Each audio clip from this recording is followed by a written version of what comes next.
Assalamualaikum warahmatullahi wabarakatuh. Saya dari kelompok 5 ingin mempresentasikan tugas mata kuliah budidaya tanaman pangan, di mana di sini saya mengambil tanaman jagung.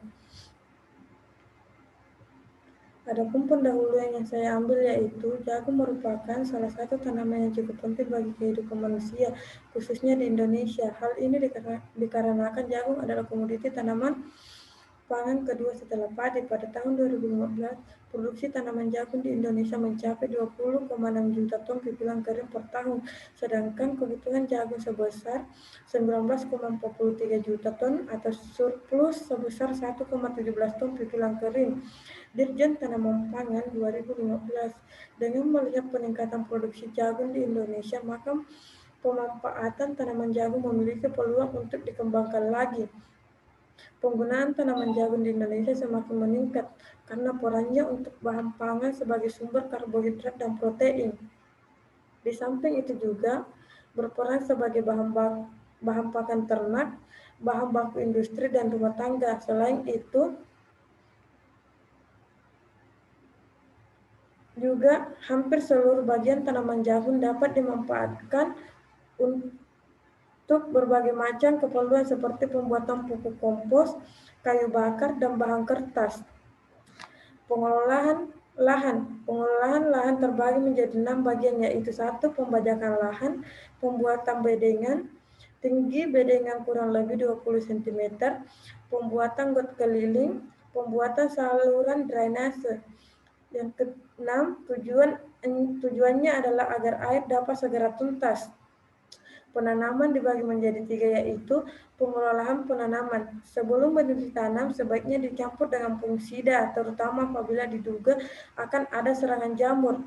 Yang kedua, pembuatan lubang tanam. Lubang tanam dibuat dengan tugal sedalam 3-5 cm, jarak tanam sesuai dengan umur panen. Yang ketiga, cara penanaman. Saat tanam tanah dalam keadaan lembab dan tidak tergenang. Jumlah benih per lubang tergantung keinginan, bisa 1, 2, atau 3 benih per lubang. Pemeliharaan dibagi menjadi 4, yaitu penjarangan. Dengan penjarangan maka ditentukan jumlah penanaman per lubang sesuai dengan yang dikehendaki. Yang kedua, penyulaman. Penyulaman bertujuan untuk mengganti benih yang tidak tumbuh atau mati. Kegiatan ini dilakukan 7-10 hari sesudah tanam. Yang ketiga, penyiangan. Penyiangan bertujuan untuk pembersihan lahan dari tanaman pengganggu atau gulma. Penyiangan dilakukan 2 minggu sekali. Yang keempat, Pembumbunan dilakukan bersamaan dengan penyiangan dan bertujuan untuk memperkokoh posisi batang sehingga tanaman tidak mudah rebah. Pemupukan. Dosis pemupukan jagung untuk setiap hektarnya adalah pupuk urea sebanyak 200-300 kg, pupuk TSP atau SP36 sebanyak 75-100 kg, dan pupuk KCI sebanyak 50-100 kg. Pemupukan dapat dilakukan dalam 3 tahap. Pada tahap pertama, pupuk dasar. Pupuk diberikan bersamaan dengan waktu tanam. Pada tahap kedua, pupuk susulan 1. Pupuk susulan 1, pupuk diberikan setelah tanaman jagung berumur 3-4 minggu setelah tanam. Pada tahap ketiga, pupuk susulan 2, pupuk diberikan setelah tanaman jagung berumur 8 minggu atau setelah mulai keluar.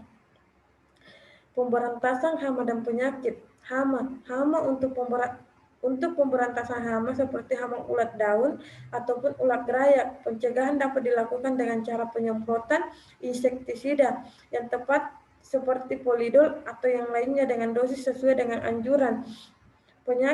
Untuk penyakit hawat daun dapat dikendalikan dengan cara melakukan penyemprotan fungisida atau dengan menggunakan tiram dan karbosing. Sedangkan penyakit bulai, pengendalian hama ini dapat dilakukan dengan cara memberikan Ridomil 35 SD pada saat masih benih agar tidak tumbuh jamur pada biji jagung. Pemanenan. Cara panen, menyabit batang setinggi pinggang, dipetik dan dikupas kelobotnya. Adapun ciri siap panen, umur 7-8 minggu, menguning dan sebagian mengering, kelobot telah kering atau berwarna kuning, biji keras dan mengkilat. Pasca panen, yaitu pengeringan, pemipilan, penyortiran dan penggolongan, pengemasan, dan penyimpanan. Karena hasil pertanian yang sudah terpisah dari tumbuhan akan mengalami perubahan secara fisik dan kimiawi dan cenderung menuju proses pembusukan. Penanganan pasca panen menentukan kualitas hasil pertanian secara garis besar, juga menentukan akan dijadikan apa bahan hasil pertanian setelah melewati penanganan pasca panen. Apakah akan dimakan segar atau dijadikan bahan makanan lainnya. Penanganan pasca panen berbeda dengan pengolahan pangan karena tidak mengubah struktur fisik dan susunan kimiawi primer dari hasil pertanian secara signifikan. Tujuan utama dari penanganan pasca panen adalah mencegah susut bobot, memperlambat perubahan kimiawi yang tidak diinginkan, mencegah kontaminasi bahan asid, dan mencegah kerusakan fisik. Sanitasi juga merupakan hal yang penting dalam mencegah keberadaan patogen perusak bahan pertanian. Mungkin itu yang dapat saya sampaikan, lebih dan kurangnya mohon dimaafkan. Sekian dan terima kasih. Assalamualaikum warahmatullahi wabarakatuh.